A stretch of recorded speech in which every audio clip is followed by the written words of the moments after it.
नमस्कार। भारत लाइव ही देख रहे हैं आप। भारत लाइव में रातों रात देख रहे हैं। रातों रात यानी कि ऐसा शो जहां आपको हम हमेशा से ऐसी खबरें देते आ रहे हैं जिस खबर को जानने के बाद आप उसके आगे विस्मयादि बोधक चिन्ह लगाने पर मजबूर हो उठते हैं। आज फिर हमारे पास एक खबर है और इस खबर को जानने के बाद आप उसके आगे विस्मयादि बोधक चिन्ह लगाने पर मजबूर हो उठेंगे। दरअसल नीतीश कुमार से रालोसपा के जो राष्ट्रीय अध्यक्ष हैं उपेंद्र कुशवाहा की नजदीकी किस कदर बढ़ी थी और बढ़ी है, इस बात से आप इनकार नहीं कर सकते। रालोसपा में 13 और 14 मार्च को, आगामी 13-14 मार्च को जो है एक मीटिंग होना है। जो उनके जो बात करें, जो परिषद है, उनके राष्ट्रीय परिषद, राज्य परिषद, सभी की मीटिंग बुलाई गई है। जिला अध्यक्षों की मीटिंग बुलाई गई है, जिसके बाद फैसला लिया जाएगा। सूत्र इस बात का दावा करते हैं और भारत लाइव की टीम तो पहले ही इस बात पर मुहर लगा चुकी है कि वो जो दिन होगा यानी कि 13 और 14 मार्च वो दिन होगा जिस दिन रालोसपा का विलय जो है वो जदयू में हो जाएगा। उपेंद्र कुशवाहा जी इस लेकर रणनीति बना चुके हैं। माधव आनंद हैं, वो रणनीति बना चुके हैं। दिल्ली में बैठ के बातचीत हो गई है, डील हो गई है, डील के पेपर पे साइन तक हो गई है। लेकिन इससे पहले किसी ने एक झटका दे दिया। होता है ना कि ये चीजें आपके लिए केक आ रही है, आपके भाई बीच में हमला किया, उन्होंने बटोर लिया पूरा। तो यही बात हुई है बिहार की राजनीति में, यानी कि रालोसपा का जो विलय है वो दूसरी जगह हो गया है, जदयू में नहीं। रालोसपा का जो विलय है, हम कहें तो राजद में रालोसपा का जो है विलय हो गया है और रालोसपा ने नीतीश कुमार का खेल बिगाड़ दिया। बिल्कुल। नीतीश कुमार के कौन से खेल की बात कर रहे हैं? आप भारत लाइव के दर्शक हैं और समझदार दर्शक हैं, एक्टिव दर्शक हैं। अभी पैनी नजर बना करके रखते हैं, हम देखते हैं कमेंट बॉक्स में, आपको रेगुलर देखते हैं, मॉनिटर करते हैं कि आप हमें किस कदर तक जा करके, किस हद तक जा करके मॉनिटर करते हैं, हमारी चीज़ों के बारे में जो है टिप्पणी करते हैं, देखते हैं, तो अच्छा लगता है। चलिए, नीतीश कुमार जिस खेल पर चल रहे थे उसे रालोसपा ने ही बिगाड़ दिया है जी। अब देखिए कौन से खेल की बात कर रहे हैं।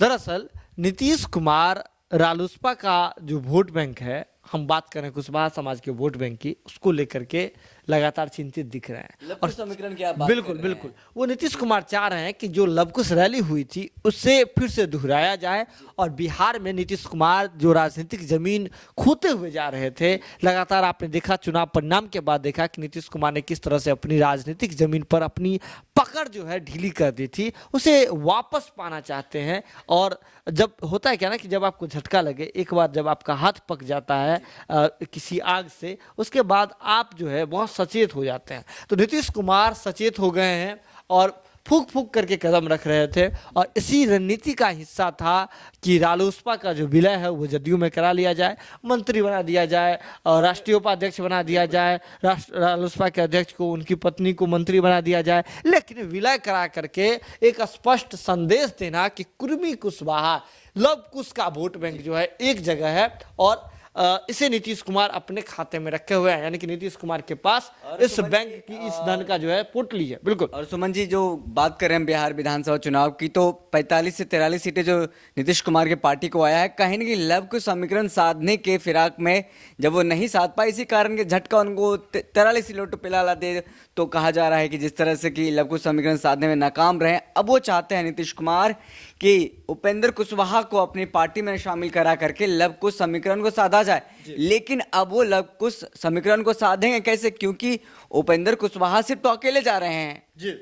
ये एक बड़ा सवाल उभर करके सामने आता है, क्या उपेंद्र कुशवाहा लव कुश समीकरण साधने के लिए अकेले जाएंगे जदयू में? तो लगातार जो बीते दिनों से खबरें आ रही थी और हमने आपको खबरें दिखाया भी कि रालोसपा का विलय होने जा रहा है जदयू में, यानी कि पूरी रालोसपा जदयू में जाएगी।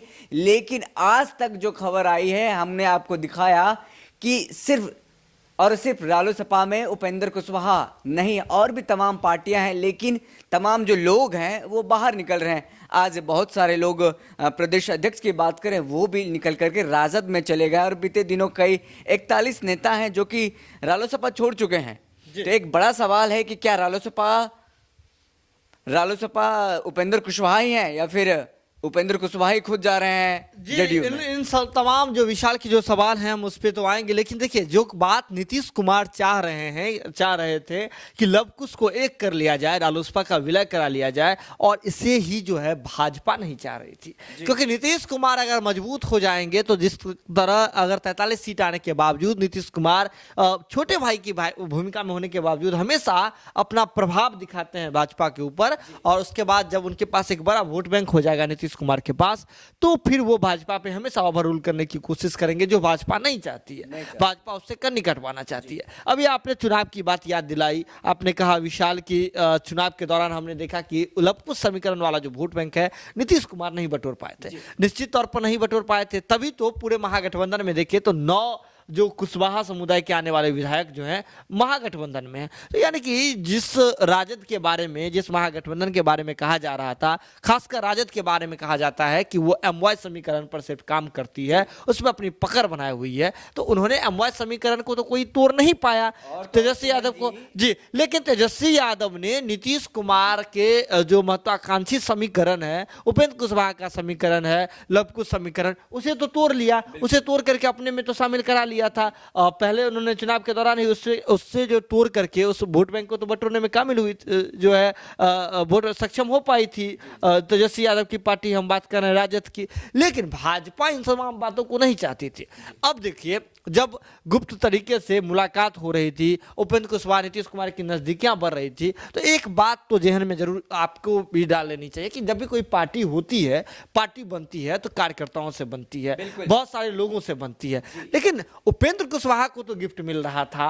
अब तमाम जो धीरज कुशवाहा हैं, प्रवक्ता हैं, वो भी कह रहे थे कि नहीं हमारे नेता ऐसे नहीं है, मतलब हमारे नेता ऐसे नहीं है जो सिर्फ अपना व्यक्तिगत सोच करके जाएंगे, अपने समाज के हित के लिए सोच करके जाएंगे। तो जब उपेंद्र कुशवाहा को गिफ्ट मिल रहा था, उनकी पत्नी का चर्चा आने लगा कि उनकी पत्नी को भी गिफ्ट मिल रहा है, लेकिन बाकी के लोगों का क्या, जिन्होंने रालोसपा नाम की पार्टी को सींचने का काम किया है, जो मतलब छोटा से बड़ा करने का काम किया है, इतना कद बढ़ाया रालोसपा का, उन सभी नेताओं का क्या। तो ऐसे में उपेंद्र कुशवाहा जी की ओर से जब ठोस डिसीजन नहीं आ रहा था, मधु मंजरी की बात कर लें, रालोसपा की कदावर नेत्री रही हैं, प्रदेश अध्यक्ष हैं, मतलब आज भी अगर बात करें, जो तेजस्वी यादव पहले तोड़ चुके थे चुनाव के दरमियान ही लव कुश समीकरण में से, वोट बैंक में से बहुत सारा चीज निकाल लिए थे, निचोड़ लिए थे, आज फिर जो बचा खुचा था उसे भी निचोड़ करके राजद में लेकर के चली गई। यानी कि अब जो देखिए नीतीश कुमार का जो ड्रीम प्रोजेक्ट था लव कुश को एक जगह करना,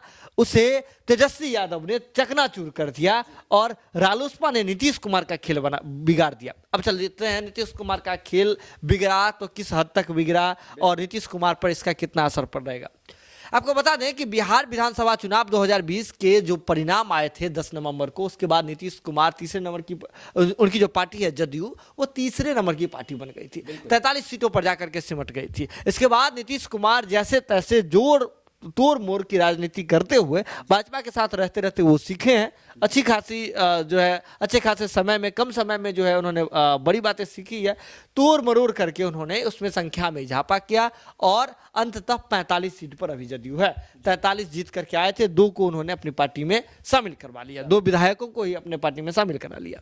इसके बाद नीतीश कुमार जो लगातार जो मजबूत होते हुए दिख रहे थे, उनका कद मजबूत होते हुए दिख रहा था, चाहे इस बात की चर्चा आप ऐसे भी देख सकते हैं कि तारकिशोर प्रसाद को करना पड़ता है, जो बिहार के डिप्टी सीएम है, भाजपा के ओर से जो है नेतृत्व करता है भाजपा के में का भी फिलहाल बिहार की राजनीति में, तो ऐसे सरकार में नेतृत्व करता है, तो उनको कहना पड़ता है कि हम बड़े भाई की भूमिका में जरूर हैं, लेकिन सरकारी जो कार्यप्रणाली है, जो कार्यक्रम है, जो कार्य रचना हो रही है सरकारी, उसमें हम लोग गायब दिख रहे हैं। उन्होंने कहा कि मैं भी व्यक्तिगत रूप से गायब दिख रहा हूं सरकारी चीजों से। बीजेपी का था कि हम बीजेपी जो है सरकारी कार्यक्रम में दिख नहीं रही है, जिस तरह से बीजेपी का एजेंडा है 20 लाख रोजगार की बात करें, तमाम चीजें जिसको लेकर उन्होंने साफ साफ रुख था कि बीजेपी नहीं दिख रही है। ये तो जदयू तो दिख रही है छोटे भाई की भूमिका में होने के बावजूद, लेकिन इतना बड़ा जो है वोट बैंक लेकर के, इतने बड़े विधायकों की संख्या लेकर के हम आए, सरकार हमने बनाया, हमारे बदौलत है, लेकिन हमें तो आभास ही नहीं हो रहा है कि हमारे बदौलत है, और ये बात तारकिशोर प्रसाद को कहना पड़ता है। अब इसके बाद देखिए नीतीश कुमार जिस रणनीति में चल रहे थे, और नीतीश कुमार को लग रहा था कि अब हम विजय पताका लहरा लेंगे, भाजपा के मंसूबों पर जो है काउंटर कर देंगे रालोसपा को साथ ला करके, तो रालोसपा में जो बड़ी टूट हुई है, मतलब उपेंद्र कुशवाहा को छोड़ दीजिए तो लगभग लोग इधर जो हैं आज फिर जो 35 लोग जो इधर हुए हैं और इससे पहले 41 लोग हुए थे, तो कहीं ना कहीं पार्टी, आप समझिए ना, किसी खास राजनीतिक का जो है कहना है कि मैं देश नहीं बिकने दूंगा, तो आप समझिए अब सब कुछ इसी तरह की बात है। पार्टी की बात करें, पार्टी आपका पीछे से सब खत्म हो गया, इंजन बस इंजन आगे है और बाकी सब खत्म हो गया है। घर का पिलर होता है, बेस होता है, वो बेस ही खत्म हो गया तो फिर घर कैसे कह सकते हैं पूरा घर है जी। पिलर से ही तो पूरा घर बनता है ना। जो बेसमेंट होता है, बेसमेंट आपका है ही नहीं, मजबूती उसमें है ही नहीं, तो ऊपर का माला कैसे बनेगा? तो सिंपल सी बात है, रालोसपा में कोई अब नेता रहे नहीं। अब रालोसपा को उपेंद्र कुशवाहा कैसे चलाएंगे? अब क्या करेंगे उपेंद्र कुशवाहा?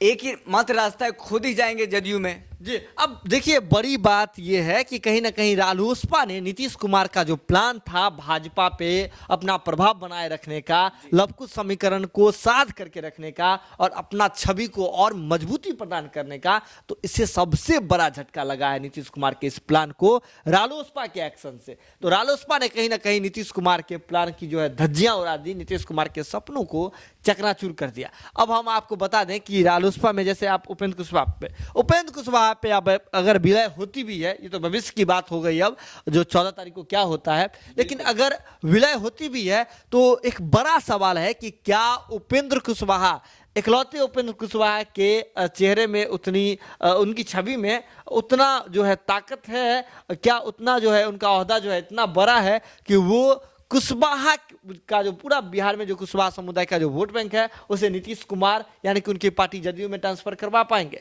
एक लगता है सुमन अब देखिए आप दर्शक को क्या लगता है, इसके लिए हम जिस तरह से हमने ग्राउंड रिपोर्ट किया है, लोगों को दिखाया भी है बिहार विधानसभा चुनाव का क्या हाल रहा, क्या कुछ हुआ, लेकिन अगर हमने एक भी विधानसभा कवर में देखा होता है कुशवाहा का वोट बैंक है, खास करके हम बात करें उपेंद्र कुशवाहा, तो एक भी सीट करके आते जरूर जी। तो उपेंद्र कुशवाहा के नाम पर क्या कुछ बातें हैं वो तो आप हमारे साथ जो दर्शक जुड़े हुए हैं विशाल, वो बिहार के कोने कोने से, साथ ही साथ देश के अलग अलग जगह से भी जुड़े हुए हैं, कुछ फॉरेन दर्शक भी जुड़े रहते हैं हमारे साथ, कमेंट बॉक्स में लगातार मुखातिब होते रहते हैं। तो आपको क्या लगता है उपेंद्र कुशवाहा जी नीतीश कुमार को सिर्फ इकलौते उपेंद्र कुशवाहा जी ट्रांसफर करवा पाएंगे? क्या कुशवाहा के सबसे बड़े नेता उपेंद्र कुशवाहा हैं? क्या कुशवाहा समुदाय अब भी उपेंद्र कुशवाहा, व्यक्तिगत उपेंद्र कुशवाहा पर भरोसा जता रहा है? क्या उपेंद्र कुशवाहा के एक बार मूव होने से, नीतीश कुमार की पार्टी जदयू में जाकर के विलय करवा लेने से, खुद का शामिल हो जाने से, क्या कुशवाहा का वोट बैंक जो है जदयू को मिल जाएगा? बड़ा सवाल है और इस के जवाब के लिए हम चाहेंगे कि आप कमेंट बॉक्स का रुख करें। कमेंट बॉक्स लगातार खुला हुआ है और वहां आकर के आप हमें जवाब दे सकते हैं और आप यूं ही जो है खबरों को देखते रहे। भारत लाइव की टीम लगातार हर खबर पर पैनी नजर बनाए हुई है। आर्थिक सहयोग के लिए यूपीआई नंबर नीचे लगातार स्क्रॉल हो रहा है, वहां जाकर के आप हमें आर्थिक सहयोग भी कर सकते हैं। जुड़े रहे भारत लाइव के साथ। आज के रातों रात में बस इतना ही, खबरों का सिलसिला लगातार जारी है। बहुत बहुत धन्यवाद। अगर ये वीडियो पसंद आई और वह बिहार के राजनीति और बिहारियत से सरोकार रखेनी तो सब्सक्राइब बटन दबा के चैनल के सब्सक्राइब कर ली। ओजे एगो घंटी बा, ओकरा बटन दबा देला से कुल सटीक और मारक खबर रुआ मुफ्त में मिल जाई। अगर रुआ पत्रकारिता के हमनी के नया प्रयोग में सहयोग कर चाहतानी तो ज्वाइन बटन दबा दी। पेटीएम नंबर नोट कर ली 9386816700। धन्यवाद।